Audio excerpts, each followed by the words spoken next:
Добро утро, приятели! Днес ще ви покажа как правим и приготвяме пресносолното сиренце в нашия ресторант. Защото какво си мислите, че го купуваме от някъде? Не, ние сами си го правим. Така, за целта тази сутрин, рано сутринта, ходих и съм купил 20 литра прясно мляко от една съседна ферма. Така, сега ще ви кажа и ще ви покажа как го приготвяме. Първото, което трябва да направите, намерете един хубав голям съд, при нас има една голяма тенджера, събира 20 литра, след което си намерите уред, който да замерва температурата. Ето това е нашия уред. Поставяме уреда вътре, разбъркваме пълно млякото, поставяме уреда вътре и изчакваме да направи 36 градуса. При 36 градуса, ето, сега ще ви покажа, нашето мляко вече е 34, 35, 35 3, 35 5. Секунда само. Така.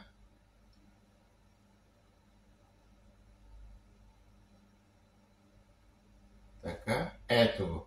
Ето го нашето мляко, което е 36 градуса. След което ни трябва мая за сирене и за кашкавал. В момента аз използвам турска мая, но нашата българската е много по-хубава. Така че ако нямате за предпочитание да си намерите българска, ако ли не, става и турската мая. Така, значи с капкомера измерваме 120 капки. В нашия случай имаме 20 литра, по 6 капки на литър се справя 120 капки. Аз вече измерих 120 капки, в нашия съд, след което взимам малко мляко, замервам ги, взимам още малко, да не би да е останало по стените. Така, след което хубаво почваме да бъркаме, да може да се разнесат капките в цялата. Ето, вижте, това е нашето хубаво краве мляко, пълномаслено.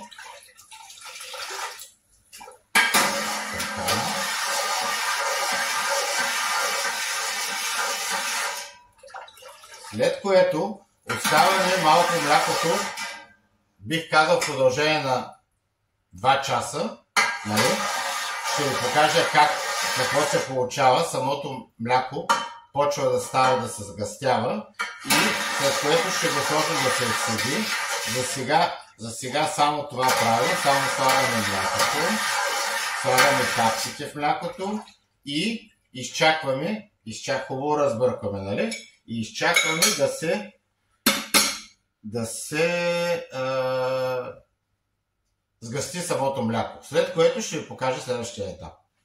Така, минаха вече 2 часа, както ви казах. Сега искам да ви покажа какво представлява вече готовото мляко. Ето, това се случи с млякото. Искам само да видите. Ето, то вече се сгъсти. И вече е готово за цедене. Така, сега ще ви покажа какво правим по-нататък. Малко е кофти, когато човек е сам, за да може и да снима и да показва. Така, значи тук имаме един тензур, който сме го вързали на сноп, така че да може да сложим млякото да го цедим. Така, ето, така почваме по малко да сипваме млякото. Когато сте 2 човека е много по-лесно, но и когато не сами, пак ще трябва да го направим. Да пробваме с черпака, дали няма да ни е по-удобно. Да, може би с черпака ще ни е по-удобно.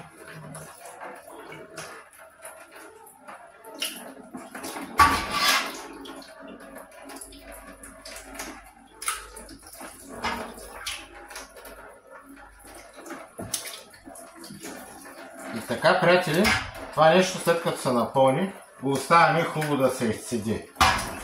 Ще ви кажа долу-горе като времето, което сме го цедили, колко време ще ни трябва.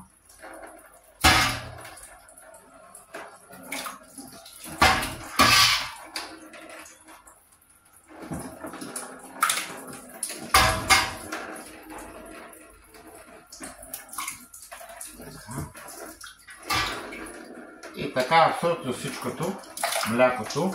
Много хора използват даже и сорватката, която изтича от млякото, но аз така и не я използвам, но принципно знам, че се използва и знам, че става много хубаво.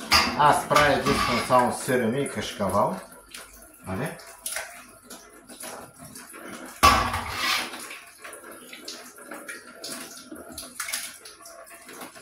И така пълня целият цензур и го оставам да се изцеди. След това ще ви кажа за колко време се е изцедило примерно, но мисля, че някъде от порядъка на около 4 часа ще бъде готово изцедено, след което ще го сложа, ще го притисна в специален съд, в който аз съм решил, и ще го оставя да се доизцеди. Така, ще ви включа, когато е готово отново млякото. Така, това е част трета. Ето, както виждате, тук вече почти се е изцедило, но има още нужда от още цедене. Затова, приятели, свалям го това тук. Така. Слагам го. Ето, аз съм си намерил варианта. Значи показвам една тава с дупка. Аз съм се намерил по този начин да правя сиренето, което, ако имате същите необходими като мен тави, можете да го направите, става много бързо и много лесно. Ето, развързвам в момента тензуха. Само да ви покажа. Така, има нужда още от седене, но така както е вързано не може да се изцеди хубаво, затова сега ще ви покажа какво правя аз и как го правя аз. Ако и на вас така е удобно, направете го така. Ако ли не, има много начини за цедене на млякото. Има готови даже цедилки. Аз нямам такава, но на мен така по този начин ми е по-добре да го цедя. Така. Само да го отвържа. Просто се е стегнало.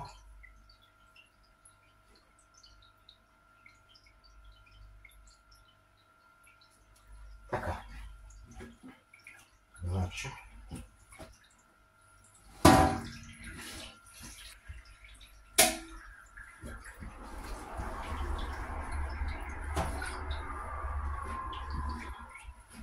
Така. Това е.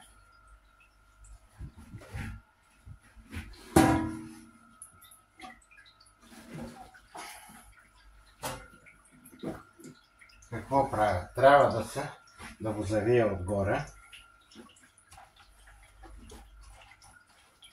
Искам да добие някаква форма и да може да се изцеди много по-добре. За целта трябва да му помогна лекичко, то да се изцеди. Така, при което имам една друга тава, която я слагам отгоре. Така. Но тази тава трябва да тежи отгоре. На времето знам, че нашите баби и дядовци са слагали павета, камъни, кой каквото има. Аз понеже нямам и съм си намерил начина,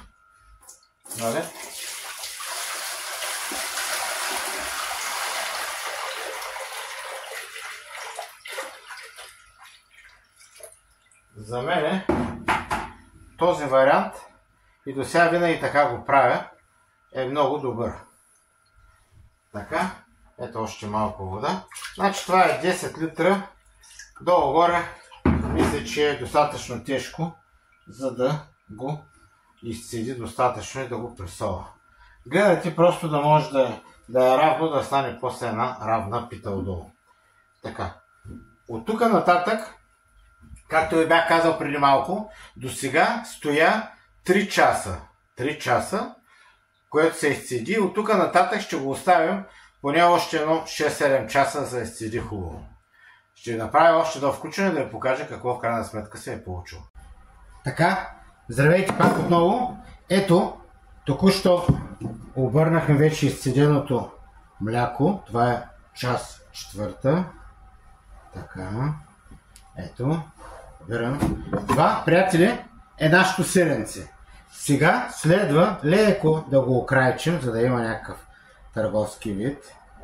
И трябва да има все пак и за майстора нещо. Така, това е сиренцето, което остава, което е много вкусно, аз много го харесвам. Нали? Вече готово сиренце. Така, ето, окрайчвам го. Така. Ето готово. След което режем сиренцето на едни хубави парченца.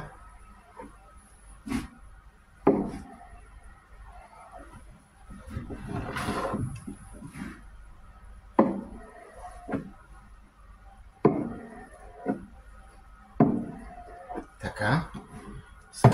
Следва да вземем сол и хубаво поръсваме отгоре цялото сиренце.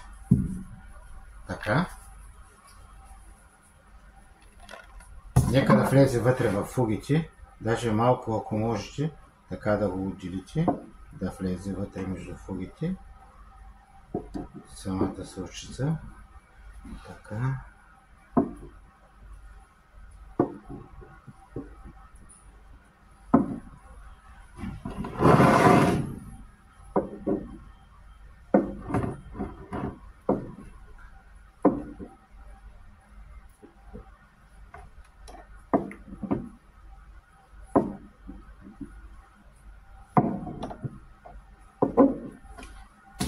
Ето, посолявам още веднъж да влезе в фугите. И това, приятели, е нашето сиренце. Така, сега вече трябва да го оставим малко да озрее. Казвам малко да озрее. Разстояние на около 2 дена вече е абсолютно идеално, пресносолно, но принципно е готово. Може да се консумира още сега. Това беше от мене. Показа ви как да се направите хубаво пресносолно сиренце. След това ще ви покажа как да се направите кашкавал. Кашкавал също е много добър. От мен е това всичко. Благодаря ви.